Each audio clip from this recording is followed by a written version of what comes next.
देखिए हर खबर यहीं पर, सब्सक्राइब कीजिए TV9 भारतवर्ष। प्रेम शुक्ला साहब, मौजूदा हालात कैसे हैं और अब हिंदुस्तान ने एज अ कंट्री क्या सबक लिया है? यहां के बाद हमने क्या बातें गांठ बांध ली हैं? नहीं, हमने पहले से ही गांठ बांध रखी कि हम भारतीय सीमा में किसी प्रकार के अतिक्रमण को बर्दाश्त नहीं करेंगे, क्योंकि हम कोई चीन से चंदा नहीं लेते हैं।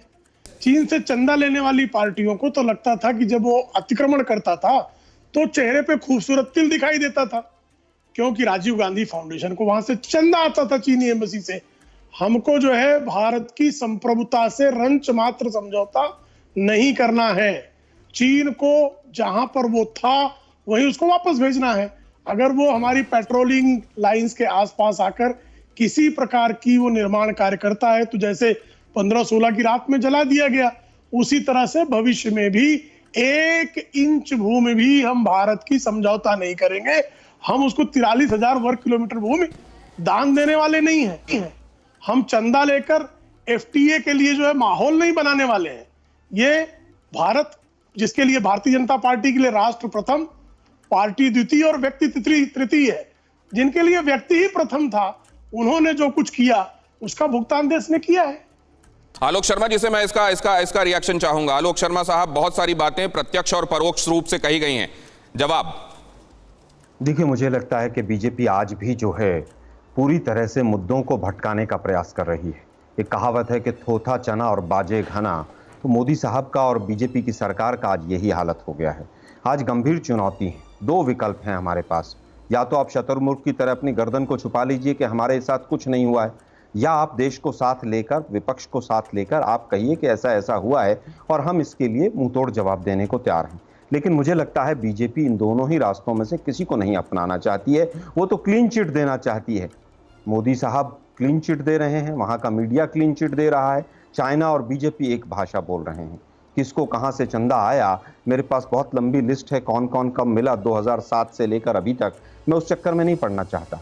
मैं आज तो केवल सीधा सीधा ये पूछना चाहता हूं कि जो सवाल देश जानना चाहता है, उन सवालों के जवाब डिफेंस मिनिस्टर ने आज तक आकर हिम्मत करके एक प्रेस कॉन्फ्रेंस करके क्यों नहीं दिए।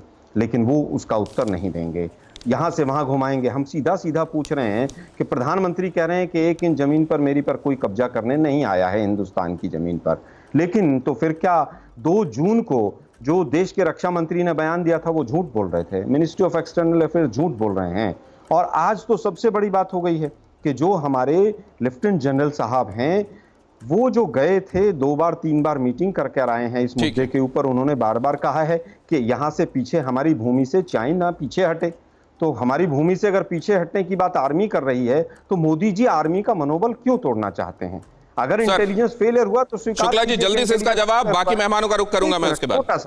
एक अंतिम सवाल पूछ लीजिए। मैं अंतिम बात पूछना चाहता हूँ, पूछ लीजिए। आलोक जी, फिंगर पॉइंट 4 से 8 पर जो बंकर और टेंट लगे हुए हैं वो हमारी आर्मी के हैं या उनके हैं? चलिए, और अगर उनके हैं तो क्या वो हमारे यहाँ पर घुसे हैं कि नहीं घुसे सर? और अगर कुछ भी नहीं हुआ है तो हमारे 20 जवान शहीद और 86 जवान। पहला राउंड है सर, संक्षिप्त रखें, बाकी मेहमानों के पास भी जाना है। शुक्ला जी, देखिए, उन्होंने 5 मिनट बोला। पेट्रोलिंग पॉइंट्स की तरफ उन्होंने आने की कोशिश की, हम लोग पीछे ढकेल रहे हैं, ये स्पष्ट है, रक्षा मंत्री जी ने भी कहा।